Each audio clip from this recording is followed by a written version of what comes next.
Assalamualaikum warahmatullahi wabarakatuh. Halo anak-anak, gimana kabarnya? Semoga sehat semua ya. Meskipun Pak Muslim di sekolah, kamu di rumah, tetap semangat belajar tentang agama Islam, belajar tentang budi pekerti, belajar tentang tata krama, belajar tentang toleransi. Ya, oleh karenanya, marilah kita mulai dengan membaca Fatihah dulu. Al-Fatihah. A'udzu billahi minasy syaithanir rajim. Bismillahirrahmanirrahim. Alhamdulillahi rabbil alamin. Ar-Rahmanir-Rahim. Maliki yaumiddin. Iyyaka na'budu wa iyyaka nasta'in. Ihdinas siratal mustaqim. Siratal ladzina an'amta 'alaihim ghairil maghdubi 'alaihim waladdallin. Amin. Alhamdulillah anak-anak, pada pagi hari ini yang sudah sekitar matahari sudah sedikit tinggi, kita masih berada di surat Al-Kafirun, surat di mana kita harus mempunyai tenggang rasa, kemudian toleransi. Kita hidup di Surabaya, ya tidak harus jauh-jauh, di lingkungan kita saja. Anak-anak, banyak sekali orang-orang yang kadang-kadang itu tidak sepaham dengan kita. Nah, tidak sama pikirannya dengan kita. Kita kadang-kadang berpikir ke kanan, orang ke kiri. Atau kita pengennya makan, mereka pengennya jalan-jalan. Ya itulah, termasuk di dalam berakidah. Di dalam lingkungan kita kadang-kadang ada orang Hindu, ada orang Kristen, ada orang Katolik, dan lain sebagainya. Nah, anak-anak, meskipun begitu, anak-anak tidak boleh membanggakan diri sendiri. Karena sesungguhnya dengan mengatakan begini, aku iki lho paling apik, itu bisa merendahkan diri kamu sendiri. Kalau sudah ada perkataan, aku yang terbaik, aku yang paling baik, niscaya kamu akan sulit menerima masukan dari orang lain. Termasuk kamu misalnya merasa aku paling pinter. Artinya dengan begitu kamu tidak akan mau belajar gitu. Oleh karenanya anak-anak, kita belajar yang ada, termasuk salah satunya toleransi beragama. Sebaiknya indahkan yang namanya aku yang paling baik. Sebaiknya kamu anggap kamu merasa kurang. Apalagi menuntut ilmu. Ya wes, kalau kamu merasa kurang, akan kamu cari ilmu itu di mana-mana.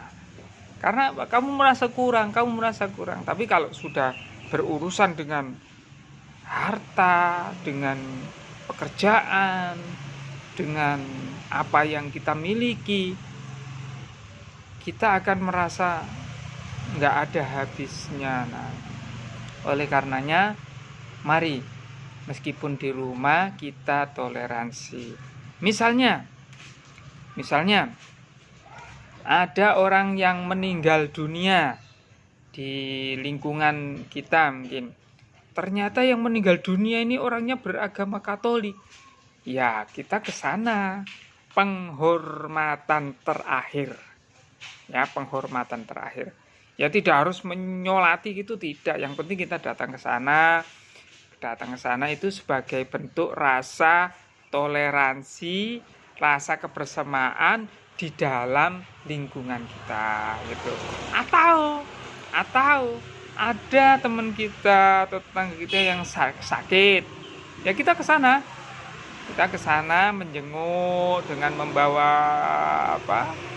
oleh-oleh untuk mereka yang sedang sakit, mungkin roti atau susu. Yang penting jangan sampai ada perkataan begini. Misalnya ada orang meninggal, siapa sih mati? Kulo, wong sing agamanya Hindu. Hah, mati? Ya Allah, kapok kon mati kon. Nah, ini tidak boleh begitu. Itu perkataan menyakitkan. Oleh karenanya jauhi. Kemudian yang nomor 2, ketika ada orang yang sakit, misalnya yang seperti tadi orang beragama Hindu kok sakit, siapa sing loro? Iku tanggane awake dhewe sing wonge Hindu iku. Waduh, kok gak mati pisan yo. Wah, enggak boleh begitu. Enggak boleh. Itu jauh dengan ajaran agama Islam. Karena di dalam ajaran agama Islam itu kita harus toleransi. Kita harus saling menghormati. Ya, Rasulullah Muhammad SAW itu pernah dulu bersabda, di dalam sabdanya begini.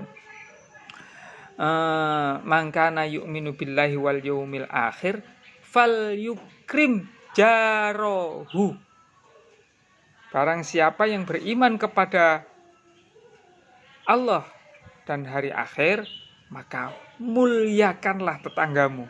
Yang disebut tetangga itu anak-anak tidak harus Islam semua, tidak harus sepaham dengan kita semua.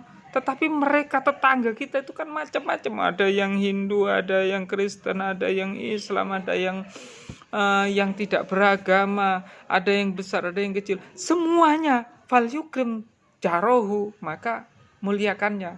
Jangan merasa ini bukan sepaham dengan kita, nggak boleh ke rumahku, nggak boleh begitu. Atau kalau karena tidak sepaham dengan kita kemudian kita tidak berteman, enggak boleh. Kita harus tetap menjalin persaudaraan, menjalin pertemanan, begitu anak-anak. Karena kita hidup di lingkungan di mana kita tidak bisa hidup sendiri. Kita tidak akan bisa hidup sendiri. Pasti kita membutuhkan mereka, mereka membutuhkan kita. Ini yang namanya hidup di lingkungan sosial. Nah, ya, jadi kita tidak bisa hidup sendiri. Oleh karenanya, apapun hebatnya kita pasti membutuhkan mereka.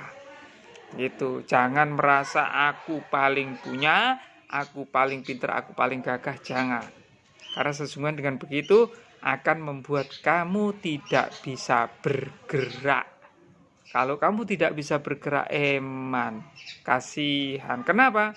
Karena sesungguhnya kadang-kadang yang tidak kita miliki, mereka punya. Begitu. Akhirnya apa? Mau tidak mau kita harus berhubungan dengan mereka karena mereka yang punya. Oleh karenanya tetap harus kita selalu menjaga hubungan antar sesama. Tetapi kalau mereka mengajak kita untuk saling, ayo Pak, ayo Mas, ayo Dek, misalnya kita bersama-sama ikut pengajian mereka, jangan diikuti karena itu sudah melanggar aturan. Atau misalnya begini, kamu yang mengajak mereka, Bapak, ibu-ibu yang mungkin beragamanya lain, diajak ke rumah kita untuk tahlilan. Oh, jangan. Itu berarti kamu yang melanggar aturan. Oleh karenanya silaturahmi itu boleh, tetapi untuk urusan agama, untuk urusan ibadah, urusan sembahyang, urusan keyakinan, tidak boleh digabung-gabungkan. Yang boleh adalah kita saling toleransi, saling menjaga kerukunan antar umat beragama di lingkungan kita. Karena kadang-kadang keluarga kita pun berbeda-beda. Ada di dalam pernah di suatu keluarga itu ada yang beragama Islam, ada yang beragama Kristen begitu. Tetapi kalau bisa kita harus tetap rukun, damai. Karena sesungguhnya dengan damai kita bisa belajar seperti ini. Kita bisa memberikan pelajaran seperti ini. Kalau misalnya kamu tidak bisa damai, maka sulit. Ingat, dahulu di zaman Indonesia belum merdeka itu sulit sekali orang belajar, sulit sekali orang mengajar. Karena apa? Ketika kita kadang-kadang sudah siap, ternyata ada bam, wis gak sido belajar. Pas enak-enak kita mau belajar atau memberikan pelajaran, tiba-tiba ada wis gak sido belajar. Maka ini adalah keadaan yang aman, keadaan yang nyaman seperti ini. Meskipun kita jauhan, tetap bisa memberikan pelajaran, atau anak-anak tetap bisa menerima pelajaran. Oleh karena itu, semangat. Jangan sampai kamu membanggakan diri karena kamu sombong, tidak boleh. Itu. Yang nomor 2, usahakan berbicara yang lemah lembut, sopan santun, baik itu di rumah maupun di luar rumah, baik itu dengan orang tua atau orang yang dituakan, atau kakak atau tetangga-tetanggamu. Berbicaralah yang sopan dan santun. Tunjukkanlah kamu adalah anak yang belajar untuk bisa menjadi baik atau akan menjadi anak yang soleh atau solihah. Yang nomor 3, berusahalah melihat ke kanan dan ke kiri tetangga-tetanggamu, berbuatlah baik sama mereka.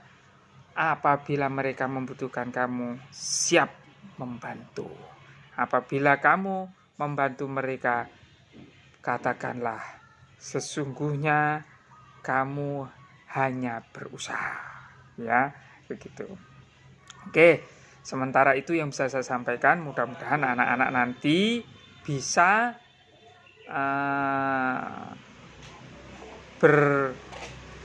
mempraktekkan di dalam kehidupan sehari-hari. Oke, assalamualaikum warahmatullahi wabarakatuh. Semangat terus, mudah-mudahan selalu sehat. Ketemu di minggu depan.